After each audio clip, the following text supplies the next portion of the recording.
कामकंदला पुतली की कथा। यदि आप मेरे चैनल में नए हो तो मेरे चैनल को सब्सक्राइब करें, शेयर करें और लाइक करें।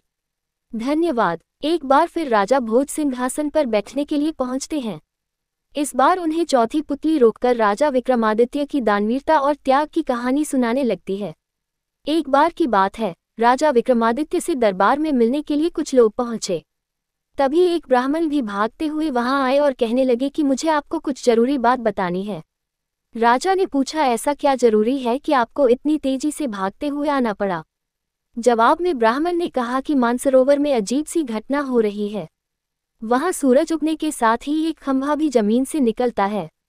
ये खंभा सूरज की रोशनी के साथ साथ ऊपर बढ़ता है। जैसे ही सूरज की किरणें तेज हो जाती हैं तो खंभा सूरज को छू लेता है। जब धीरे धीरे सूरज की रोशनी कम होती है तो खंभा छोटा हो जाता है। फिर सूरज के ढलते ही खंभा भी गायब हो जाता है। इन बातों को सुनने के बाद राजा विक्रमादित्य हैरान रह गए। उनके मन में सवाल आया कि आखिर ऐसी कौन सी चीज है जो सूरज को छू रही है।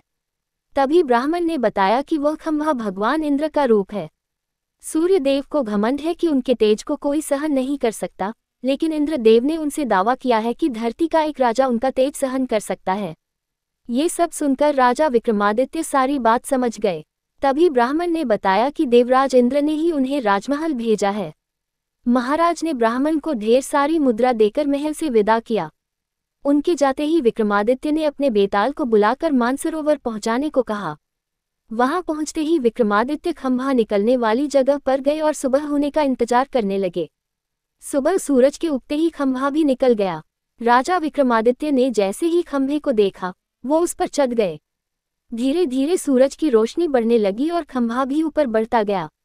उस खंभे के साथ साथ राजा विक्रमादित्य भी सूरज के करीब पहुंचते गए। दोपहर होते होते खंभा सूरज के एकदम नजदीक पहुंच गया, लेकिन तब तक राजा पूरी तरह से जलकर राख हो गए। जब सूर्य देवता ने खंभे पर जला हुआ मानव शरीर देखा तो वो समझ गए कि यह राजा विक्रमादित्य ही हैं। उन्होंने भगवान इंद्र के दावे को बिल्कुल सही पाया और तुरंत अमृत की कुछ बूंदें राजा के मुंह में डालकर उन्हें जिंदा कर दिया।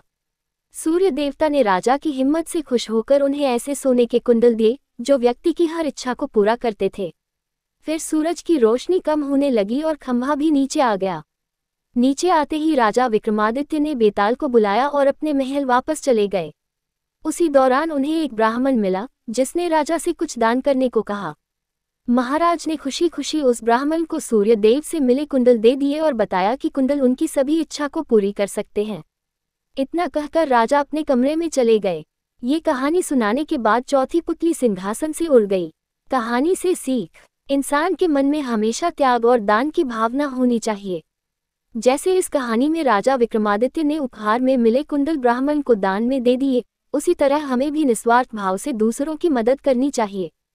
पूरी कहानी सुनने के लिए धन्यवाद।